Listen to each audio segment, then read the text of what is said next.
Okay, thank you. Thank you. So, purihin po ang Diyos pagkat binigyan niya tayo ng opportunity na pag-aaral muli yung salita ng Diyos. Please open your Bible in the book of 1 Corinthians chapter 2, verse 13, up to chapter 3, verse 4. 1 Corinthians chapter 2, verse 13, up to chapter 3, verse 4. Kung nandiyan na po kayo ay sundan po ninyo ako sa inyong buhay. Or pakinggan po ninyo yung mga salita ng Diyos na aking pong babasahin ngayong gabi. Babasahin ko po sa King James Version. Ganito po ang wika ng Bible. Which things also we speak not in the words which man's wisdom teacheth, but which the Holy Ghost teacheth, comparing spiritual things with spiritual. But the natural man receiveth not the things of the Spirit of God, for they are foolishness unto him, neither can he know them, because they are spiritually discerned. But he that is spiritual judgeth all things, yet he himself is judge of no man. For who had known the mind of the Lord, that he may instruct him? But we have the mind of Christ. Chapter 3, verse 1. And I, brethren, would not speak unto you as unto spiritual, but as unto carnal, even as unto babes in Christ. I fed you with milk and not with meat, for hitherto you were not able to bear it, neither yet now are ye able. For ye are yet carnal, for whereas there is among you envying and strife and divisions, are ye not carnal, and walk as men? For while one saith, I am of Paul, and another, I am of Apollos, are ye not carnal? Walain po ng Diyos ang kanyang mga salita na atin pong binasa. Tayo po muna ay lumulog sa Panginoon, tayo po muna ay manalangin. Ama naming Diyos, ngayong gabi, nagpapasalamat kami sapagkat binigyan niyo po kami ng opportunity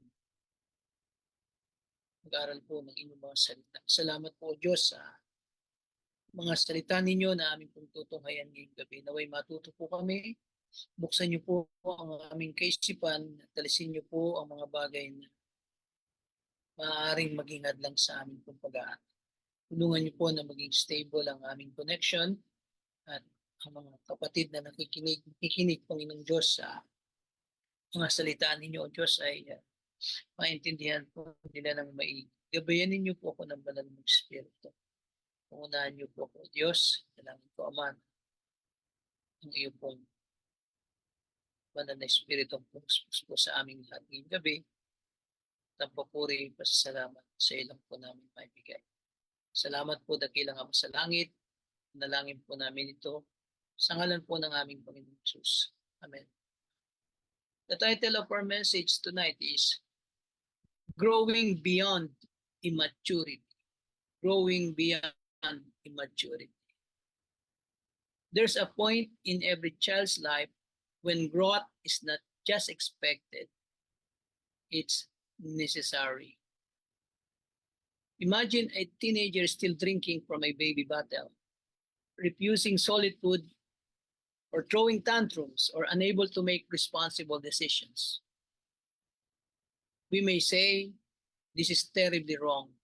And yet, spiritually, that's exactly what the Apostle Paul saw in the Corinthian church. Despite having access to truth, wisdom, and even spiritual gifts, the Corinthians were still spiritually immature. Their lives were marked by jealousy, by division, and self-centered behavior, evidence that they had not yet moved beyond spiritual infancy.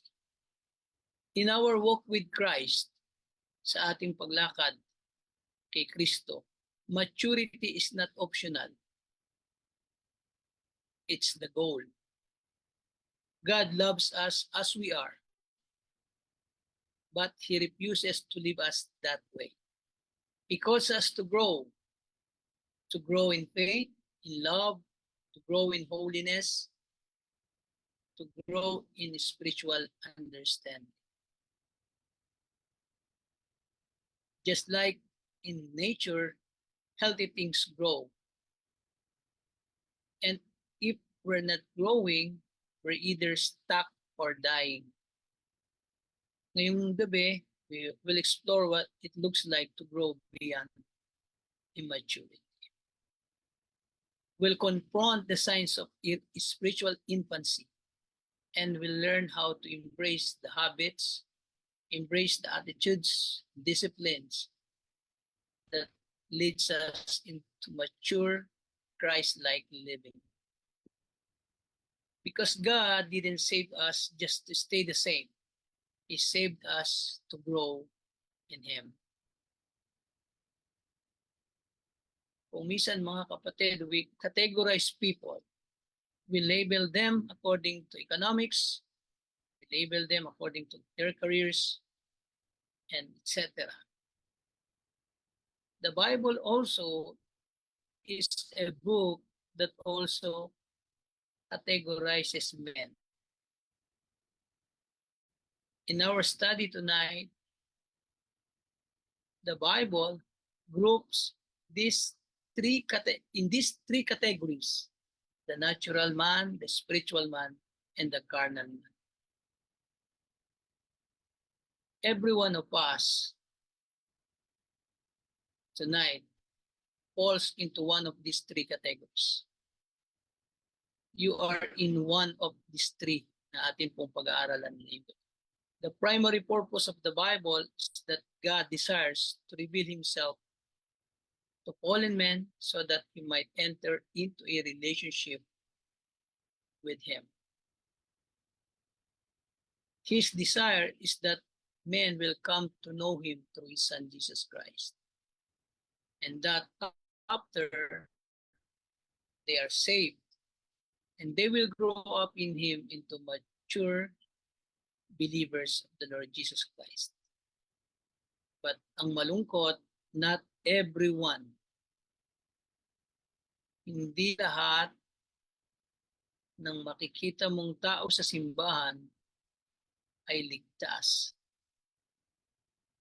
And this is also sad thing. Not all saved people are growing in Christ. Hindi lahat ng mga taong ligtas ay lumalago sa kanilang buhay Kristiyano.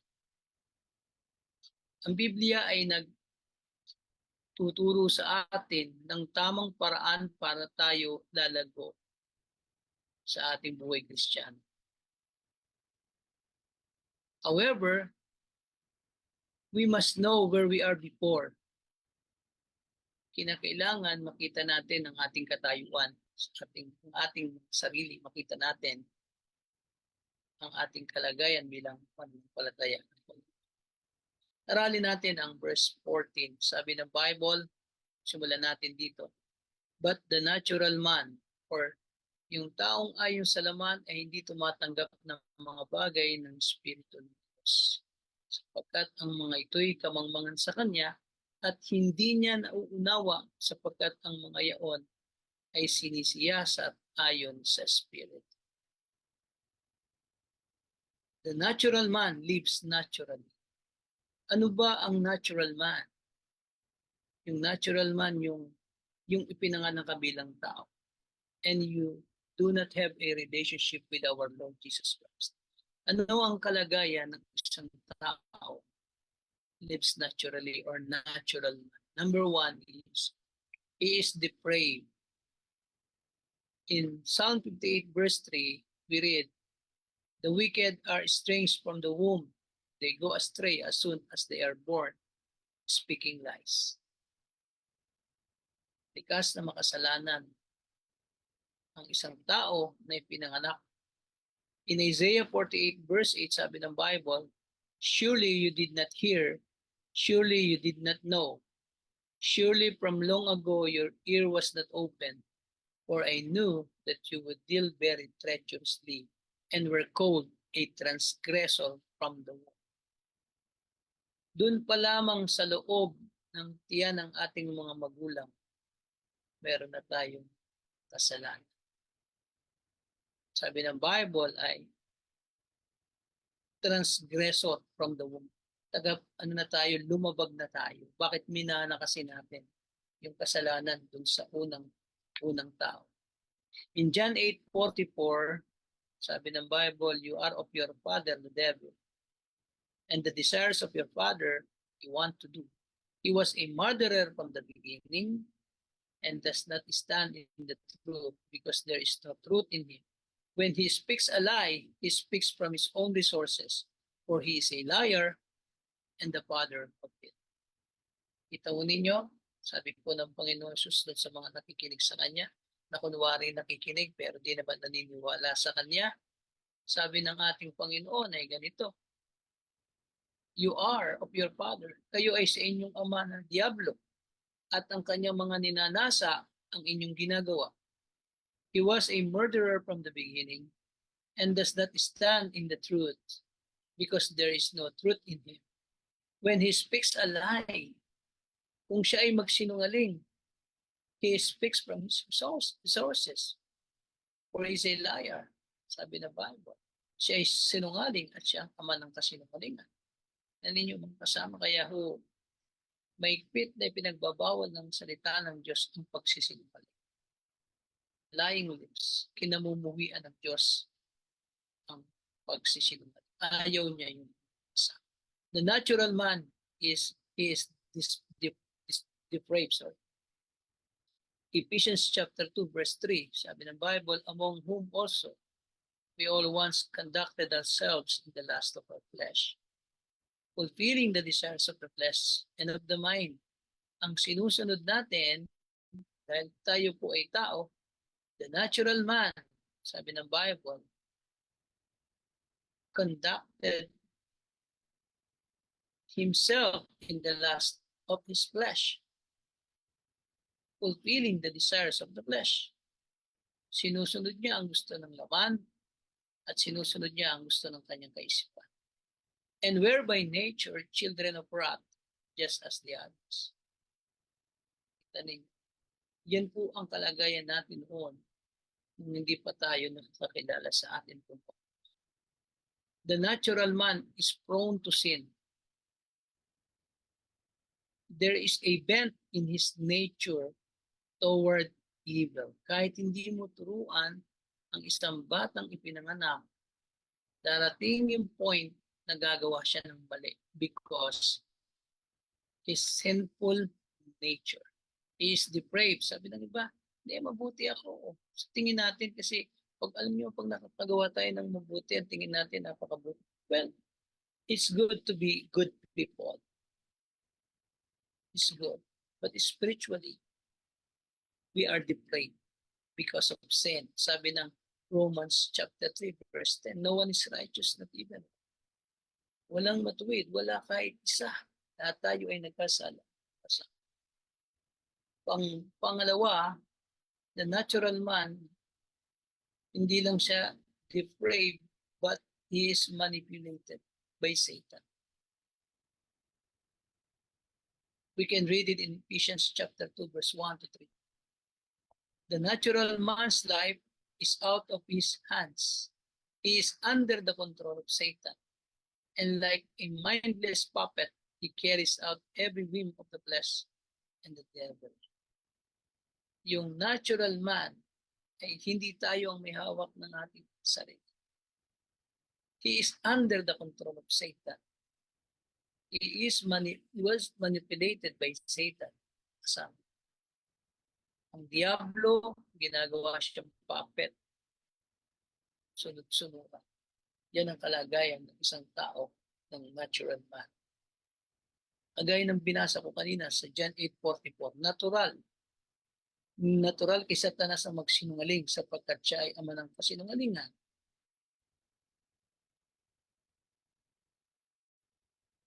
He is manipulated. Number 3, he is in darkness. The natural man lives in darkness.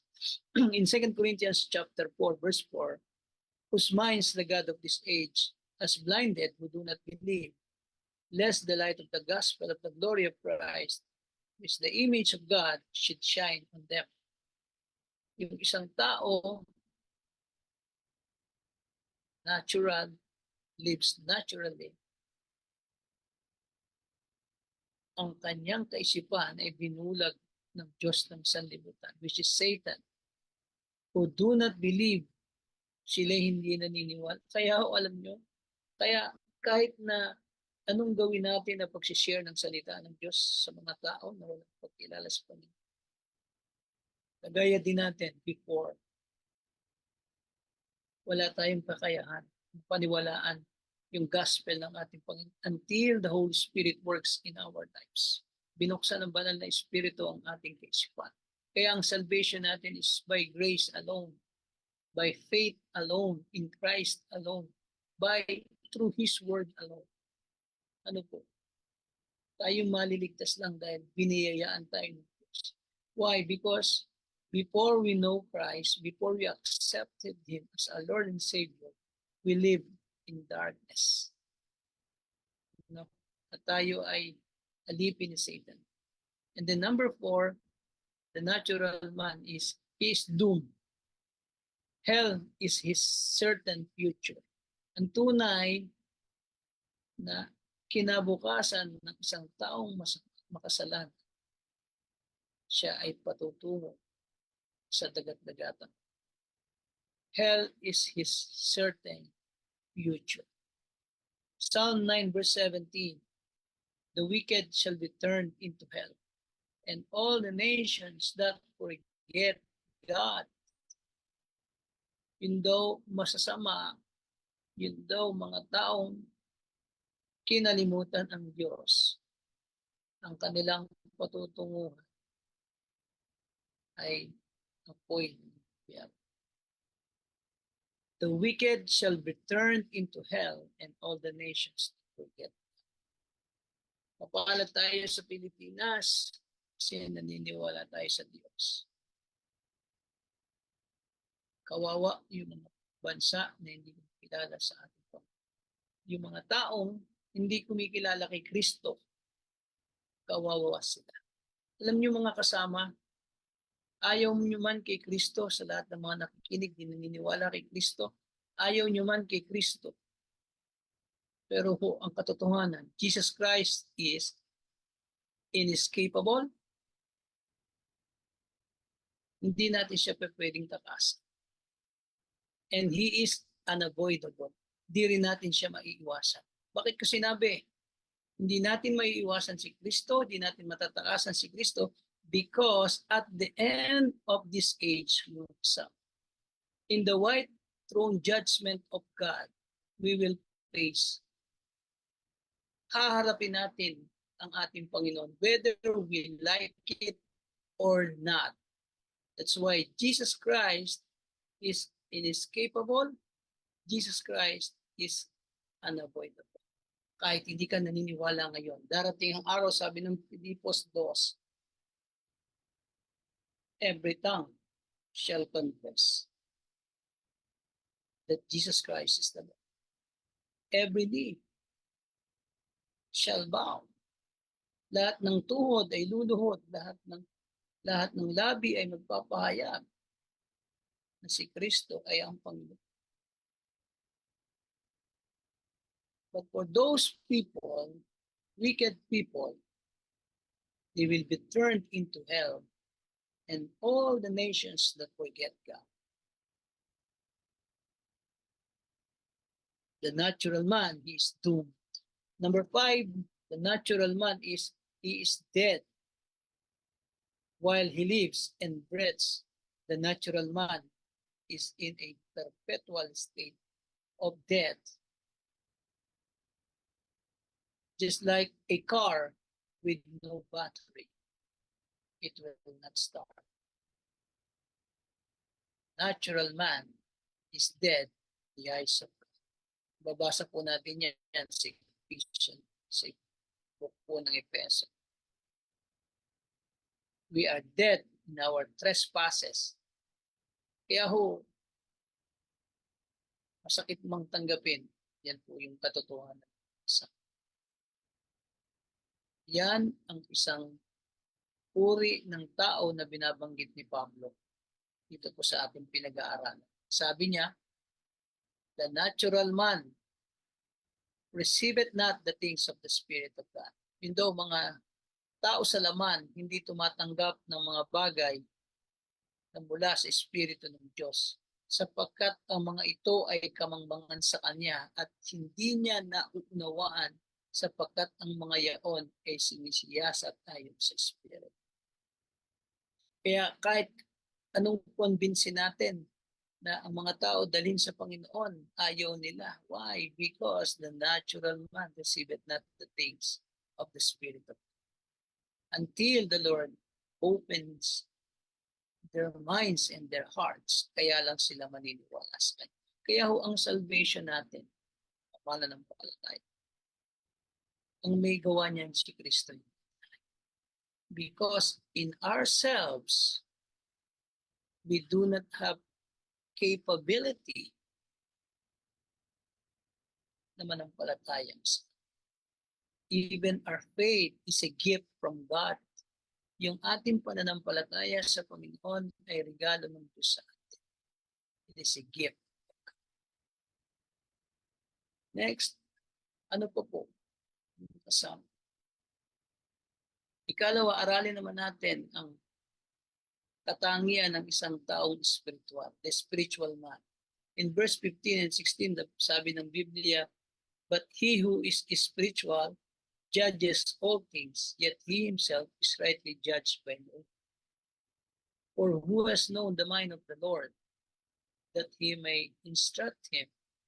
But we have the mind of Christ. Napakaganda po ng sabi ng Bible. Yun daw spiritual. No, judges all things, yet he himself is rightly judged by no one. At sino raw nakakaalam? And who has known the mind of the Lord, that he may instruct him? But we have the mind of Christ. Ito ninyo yung description ni Paul, yung spiritual man, yung saved man, yung saved na tao, we have the mind of Christ. If you believe in the Lord Jesus Christ and you accepted Him as your Lord and Savior, ang Holy Spirit ay papasok sa iyo. So therefore, you have the mind of Christ. Kaya sinabi ni Paul, we have the mind of Christ. The spiritual man have the mind of Christ. There is a vast difference between the natural man and the spiritual man. Listen to this. The spiritual man has been born twice. He is in a living, growing, vibrant personal relationship with Jesus Christ. Tignan niyo, the spiritual man has been born twice. Naalala niyo po yung sinabi ng Panginoon kay Nicodemus?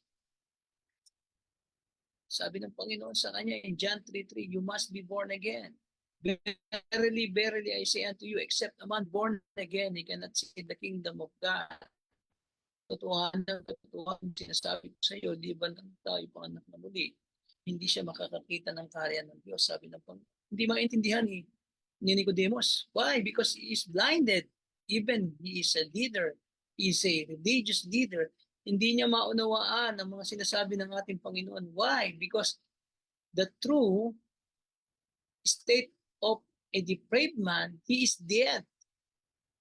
Patay siya, kaya hindi niya maunawaan. Sabi ng Panginoon sa kanya, ikaw ay leader pa naman. Ikaw ay religious leader, di mo naintindihan yung sinasabi ko sa iyo. Then inulit ng Panginoon sa verse 7, except man be born again, cannot see the kingdom. The spiritual man has been born twice. He is in a living, growing, vibrant, personal relationship with Jesus Christ.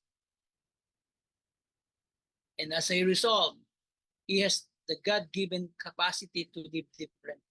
Kaya yung tunay na mga ligtas ng palataya, iba silang buhay. Tuwid ang buhay nila, hindi ba hindi sama ang kanilang ugali. Hindi magaspang ang ugali. ng isang taong tunay na ligtas. The spiritual man doesn't hate people, especially mga brothers and sisters.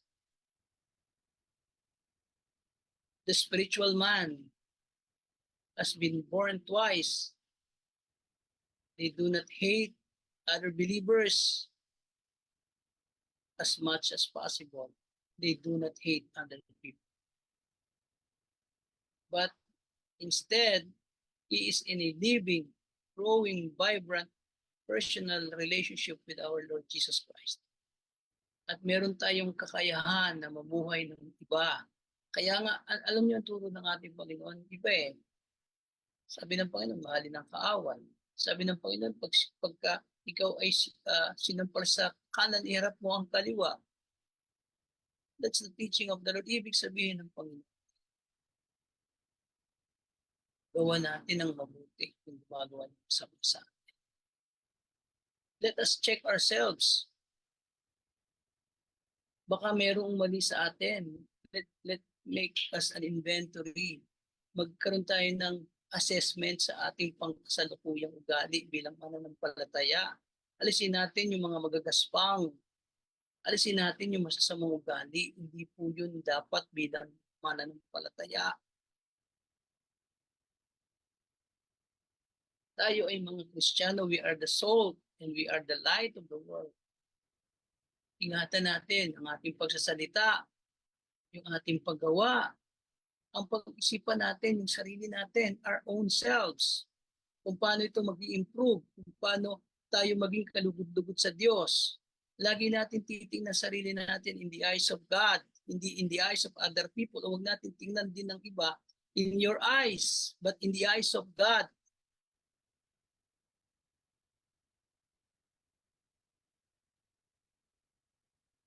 Alisin natin paksa.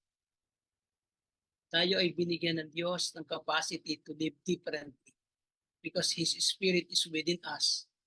Kaya maraming mga Kristiyano ang napupulaan because they do not live. Hindi sila namumuhay. Hindi po pwede na ang galing-galing lang natin. Maging parang religious lang tayo and yet yung buhay natin di naman with. Yung salita natin di naman pinapupulutan ng aral. Nagmamak tayo ng ibang tao. Nangaalipusta tayo, nangahamak tayo. Yung kapintasan ng ibang tao, tinitingnan natin. Why? Alisin natin yun mga kapatid. Hindi malulugod ang Panginoon. Lagi kong tinatanim sa aking sarili, sa aking puso.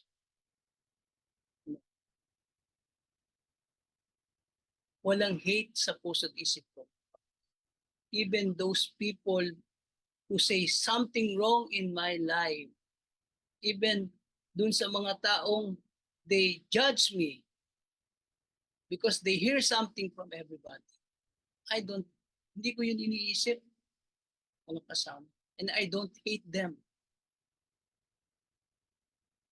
I love them because the Lord says so. We must love our brothers and sisters in Christ. Pero marami sa atin failed pagdating po sa ganun. We have the God-given capacity to live differently. If you are true believers, if you are true born again, if you are true believers of the Lord Jesus Christ, you have the capacity to live differently. Kung gagawin din natin ginagawa nila, paano pa tayo? Paano pa tayo naging asin? Paano pa tayo naging ilaw ng sanlibutan? So let us make a checklist tonight.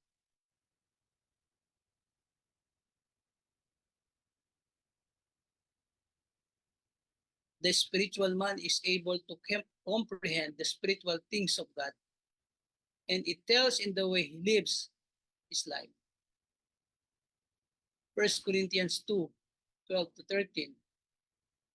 Now we have received not the spirit of the world. We have received not the spirit of the world, but the Spirit who is from God, that we might know the things that have been freely given to us by God. These things we also speak, not in words, which man's wisdom teaches, but which The Holy Spirit teaches comparing spiritual things with the Spirit. Ninyo, ang tinanggap daw natin, hindi ang spirito ng sanlibutan, kundi ang spiritong nanggagaling sa Diyos. Alam niyo po ang spiritual man, pinananahanan talaga ng banal na Spirit. He walks by the Spirit of God. The spiritual man lives his life governed by the rule of the Holy Spirit in his heart. He gets into the Word and allows it to transform his life, and he is different because of it. He walks by the Spirit. Ang nag-govern ng kanyang buhay, ang banal na Espiritu. Of course, we are not perfect, mga kasama. In some way, nakakakamali tayo. Pero dapat iwasan natin. Pabayaan natin ang banal na Espiritu ang magkontrol ng buhay natin. He walks by the Spirit. He gets into the Word of God, and allows it to transform his life. Pinababayaan niya, hinahayaan niya na ang salita ng Diyos magbago sa kanyang buhay. No, pag may nabasa ka, bawal magsinungaling, kinamumuyan ng Diyos magsinungaling, wag tayong magsinungaling. O parang binabasa lang natin. Pag tinanong tayo at nasukol na tayo kung sino-sino tinuturo natin, lagi ko sinasabi sa aking mga anak, you are free to do everything you want to do. But be a man enough to suffer the consequences of your decision.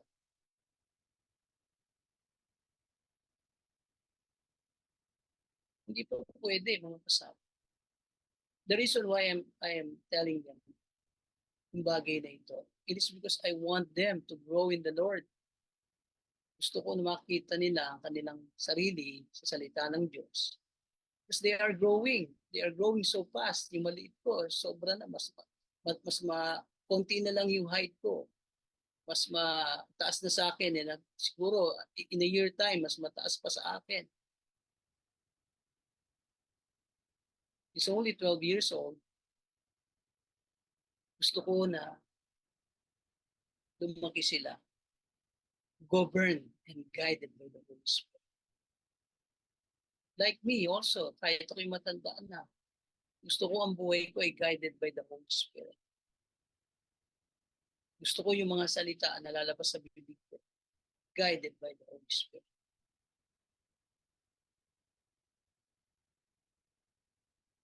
I don't want to speak bad words or bad mouthing. Ayoko yun. Hindi nalulugod ang Panginoon. You can't hear from me.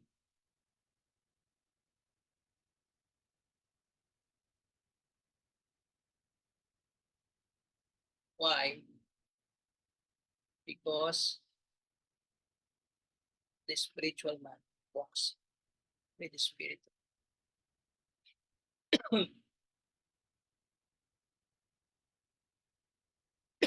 Excuse me. John 16, verse 13. However, when he, the Spirit of truth, has come, he will guide you into all truth, for he will not speak on his own authority, but whatever he hears, he will speak, and he will tell you things to come. That's the Holy Spirit. Hindi bagay kasi, mga kapatid, sa sabihin natin Kristiyano tayo, pero yung words that come from our mouth is bad.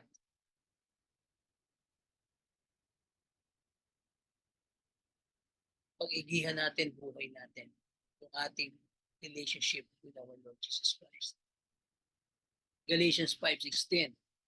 I say then, walk in the Spirit, and you shall not fulfill the lust of the flesh.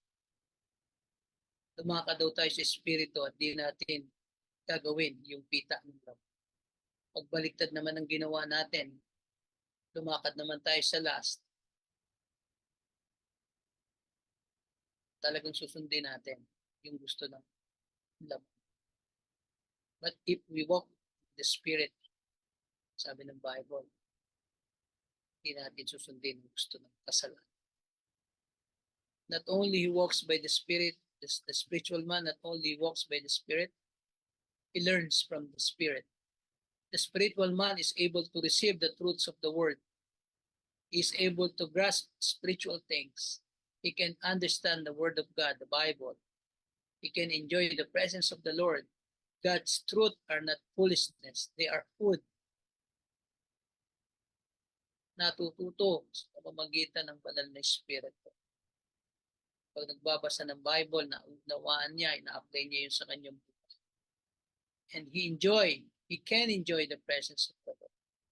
Kayo po, mga kasama, nag-enjoy ba kayo sa presensya ng Diyos sa inyong buhay? O baka napipilitan na lang. Prayer meeting na naman, sasama na naman kami. The spiritual man enjoys the presence of the Lord in his life. Masaya siya sa presensya ng Diyos. Diyan po kayo sa church. You are in the presence of the Lord. Yun po yun. And he learns from the Spirit. Job 23 verse 12. I have not departed from the commandment of his lips. I have treasured the words of his mouth more than my necessary food. Hindi daw siya humihiwalay, sabi ni Job. Kaya si Job, hindi siya nagkasala sa Diyos kahit siya po ay maraming pagsubok, maraming kahirapang dinanas niya, hindi niya tinalikuran ng Panginoon. Hindi siya nagrebelde sa Diyos dahil nahihirapan siya. Why? Sabi niya rito, I have not departed from commandment of his lips. Hindi ako humiwalay sa kanyang mga utos. I have treasured the words of his mouth more than my necessary food. Mas mahal niya nga ang salita ng Diyos kaysa kanyang pagkain See? Sabi ni Job, mas mahal ko ang salita ng Diyos kaysa sa pagkain. Yung food na kinakain natin araw-araw, yung literal na food. Sabi ni Job, mas mahal ko yun. Mas tinetreasure ko yung salita niya. So, ganun ba tayo, mga kasama? Do you consider yourself as spiritual man? If that is so, you must learn from the Spirit of the Lord.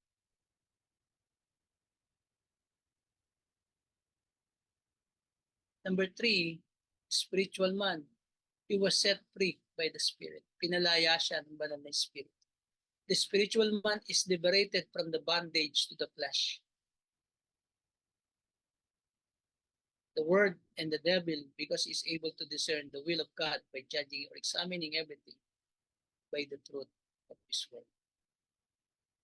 So therefore, he is not easily squeezed into the world's mold.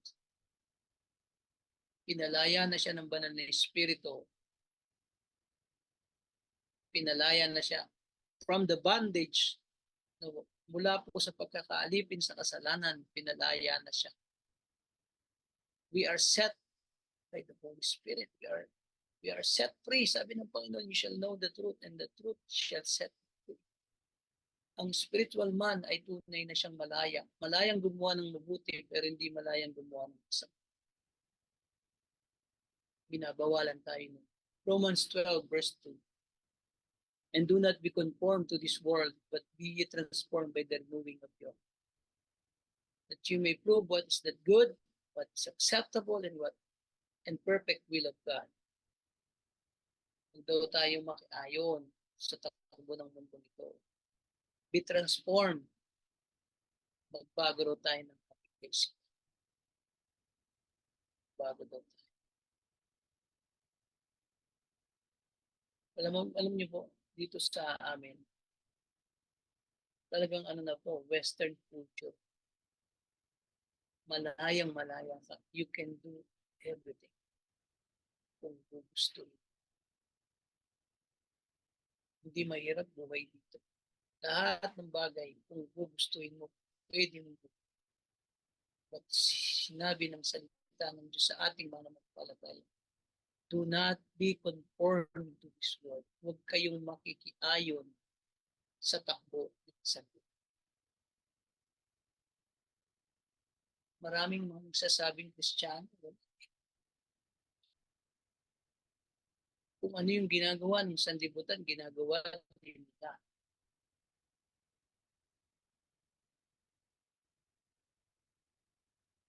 The spiritual man is able to look at things to a different set lenses. Nakikita niya yung kakaiba na hindi nakikita lang sa libutan. Nalalaman niya na yung na sa harapan niya patungo sa kapahamakan o tungo sa tagumpay. Yan yung guided by the Spirit of God.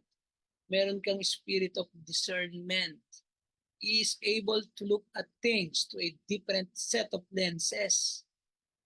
He literally possesses the mind of God in his daily life. Makikita mo, pag ginawa ko to, tiyak na ako'y mapapahamak. Pag in-entertain ko ito, sigurado magkakasala ako sa Diyos. Why don't make yourself busy? Alam nyo, pag wala kang ginagawa, malapit sa kasalanan yung taong walang ginagawa. Kung ano-ano pumapasok sa isip mo para malibang ka lang. Make ourselves busy, our mind busy. Busy sa pag-isip ng tuwid.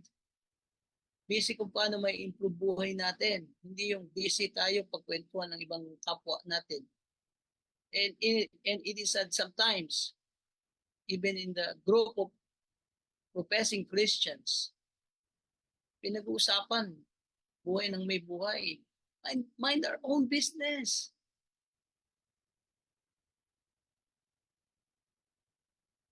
Baguhin natin yung mindset natin.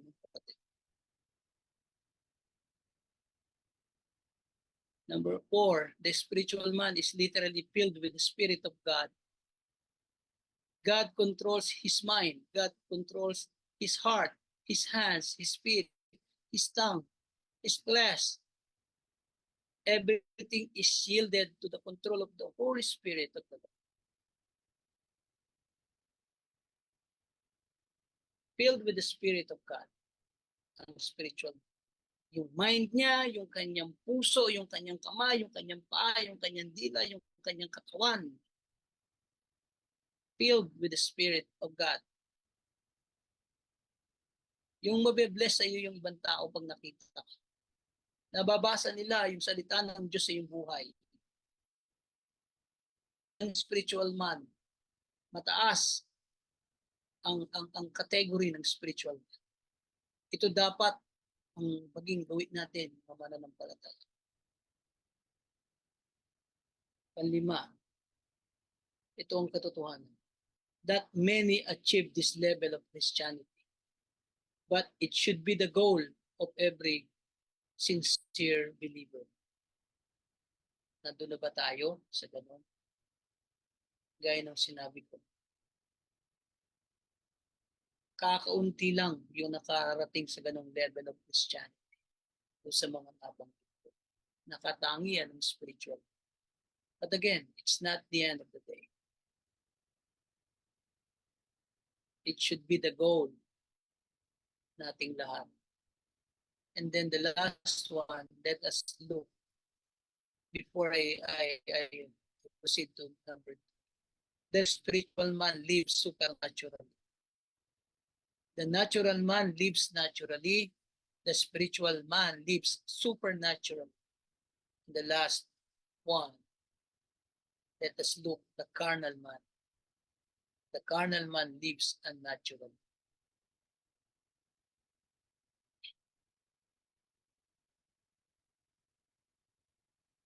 The carnal man, he is defeated.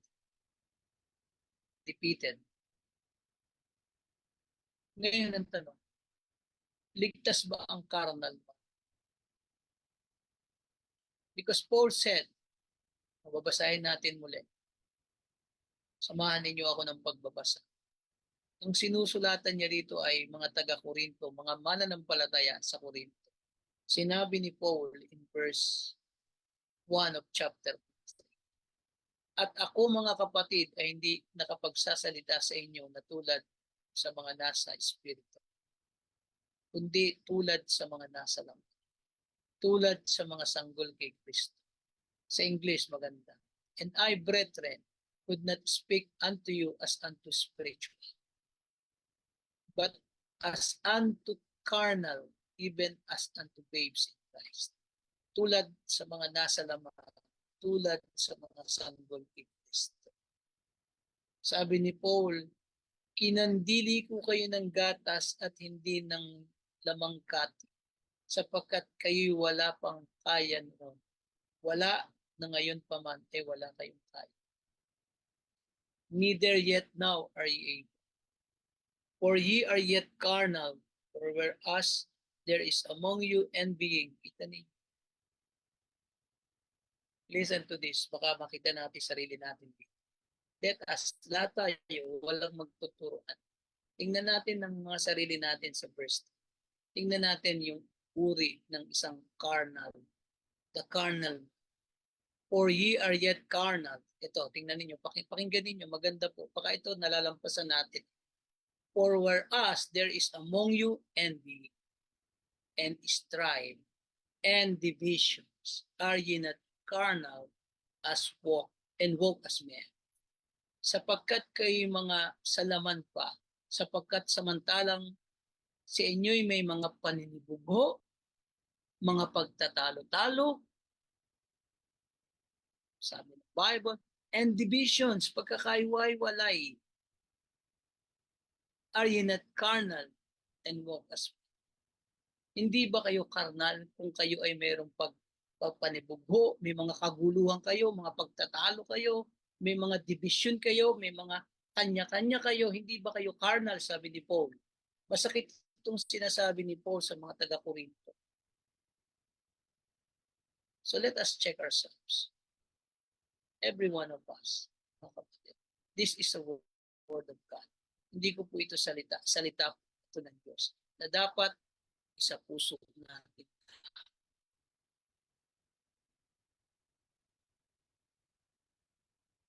The carnal man lives unnatural. He is defeated. And there are three areas where his carnality continually shows up. Tingnan natin kung bakit siya talunan. Ang carnal man is talunan. He is defeated. Why? Because he cannot walk spiritually. Constantly losing the battle to the flesh, the world, and the devil. He cannot walk spiritually. Hindi siya makalakad ng spiritual na paglakad. Lagi siyang natatalo sa pita ng laman, sa mundo, at sa masasama. He cannot walk spiritually. Mamaya, sasagutin natin ang tanong. Are this type of Christian, they call themselves Christian. Ligtas kaya itong mga ito? He is defeated. He cannot walk spiritually. Number two, he cannot war spiritually. He is not able to use the whole armor of God mentioned in Ephesians chapter 6, verse 10 to 7. He cannot war spiritually. Hindi siya makalaban. Why? Because he doesn't know how to use the armor of God. Hindi niya alam kung paano gamitin. Hindi niya alam yung helmet ng salvation. Hindi niya alam yung breastplate of righteousness. Hindi niya alam yung girded your waist with truth. Hindi niya alam yung whole armor of God. Hindi siya makalaban sa kasalanan. He cannot walk and he cannot war spiritually. Number three, he cannot work spiritually. This type of person is not much used to the kingdom.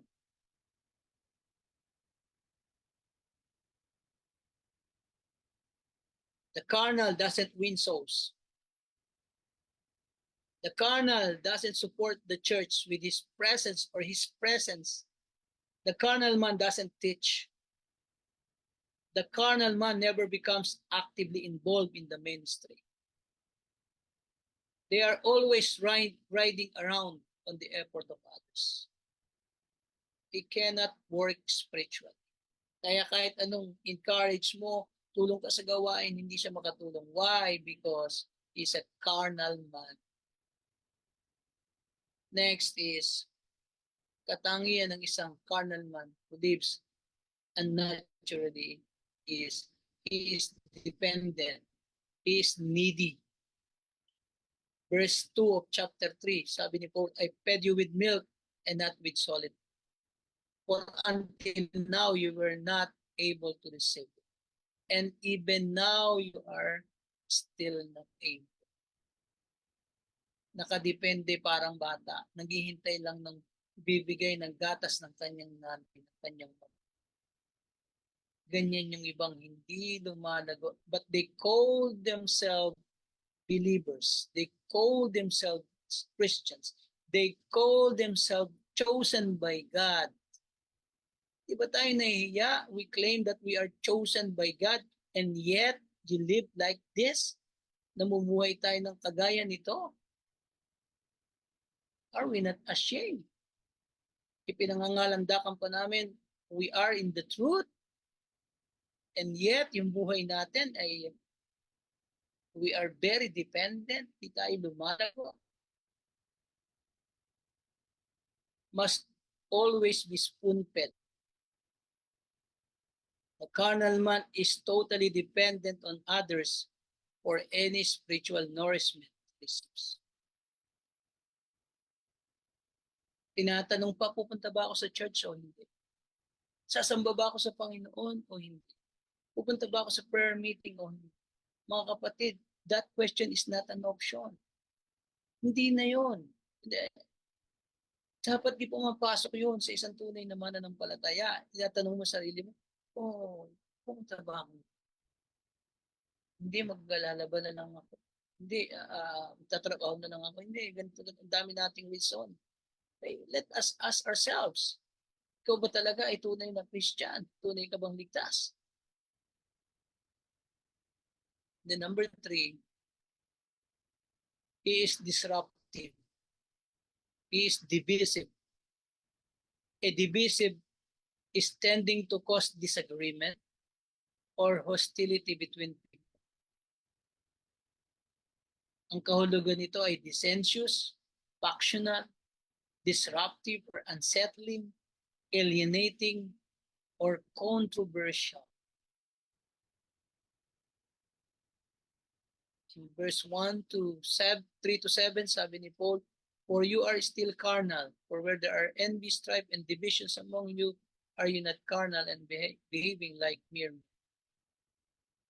Or when one says, I am of Paul, and another, I am Apollos, are you not carnal? Who then is Paul and who is Apollos, but ministers through whom you believe, as the Lord gave to each one. I planted, Apollos watered, but God gave the increase. So then neither he who plants is anything, nor he who waters, but God who gives the increase. The carnal man is always looking for a fight. The carnal men are willing to tear the church to pieces. Gusto nilang wasakin.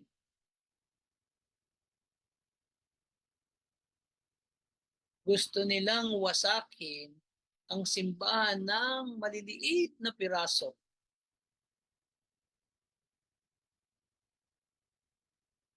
See? Gusto nila ang kabagsakan ng gawain ng Panginoon. But they call themselves Christian.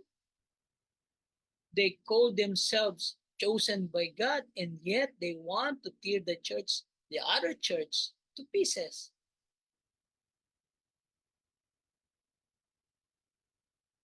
Di ba tayo nahihiya pag ganun? Sino bang sisirain natin? Yung katawan ni Kristo? Yung tinubos niya ng kanyang mahal. The Bible says the church is bought by His own blood. He purchased it by His own blood. And yet, sisirain natin. Sino tayo para sirain natin ang gawain?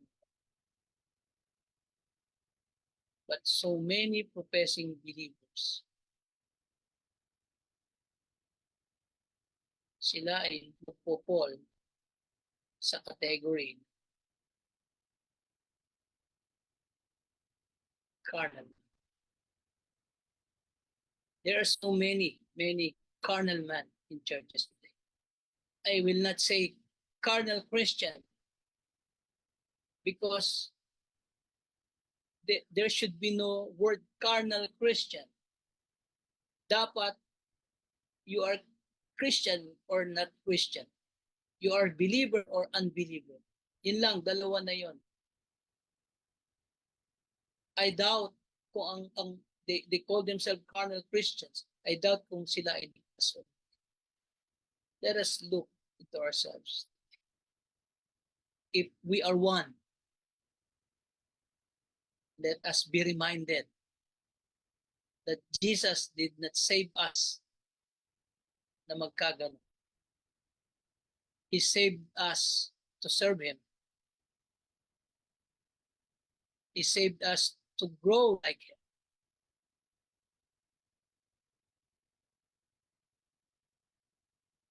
You see yourself.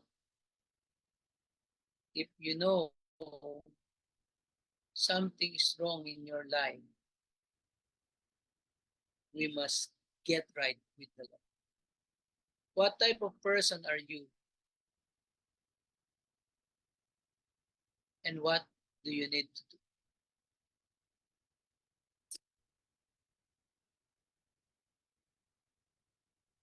If you are a natural man, be saved. If you are a spiritual man, keep growing. And if you are a carnal man, repent, and change for His glory. May God bless. Let's pray. Panginoong Diyos, sa gabing ito, salamat po sa inyong mga salita. Salamat po sa katotohanan itinuro po ninyo sa amin sa pamamagitan po ng aklat po ng mga taga-Korinto. Tatlong uri ng tao. The natural man, spiritual, the carnal. Lord, nais namin doon kami sa spiritual. Ayaw namin na maging natural man. Ito naman, Panginoon, ay naging katayuan namin before we believe. But lalong higit ayaw namin mag-carnal.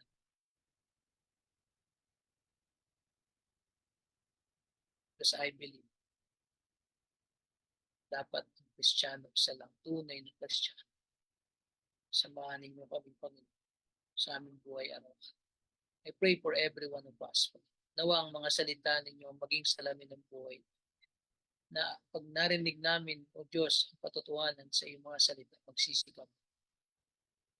If there's anything wrong in our lives, help us to repent and change our lives. Lord, tulungan. Salamat sa inyong mga salita. Ngayong gabi, dalangin ko po ang kapatiran sa Pilipinas. And every churches in the Philippines, gabayin ninyo ang inyong mga lingkod na ginagawa.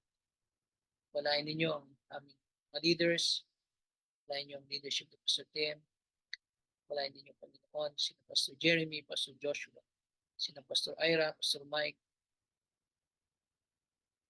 I pray, Lord, na tulungan sila Pastor Mike Line-Sasser. I pray, Lord, sila Pastor Steve. I pray, Lord, for Jeff Noblet, Panginoon. I pray, Lord, for Pastor Tony, sila Pastor Junik Ban. I pray, Lord, for those kasama namin sa ministry sa Pilipinas. Pray for Pastor Teddy. Pray for Pastor Timothy Gaborni and Pastor Marvin. Pastor Tony, si Pastor Lodi, Panginoon, tulungan siya. And Lord, we pray also even those pastors na dati namin mga kasama.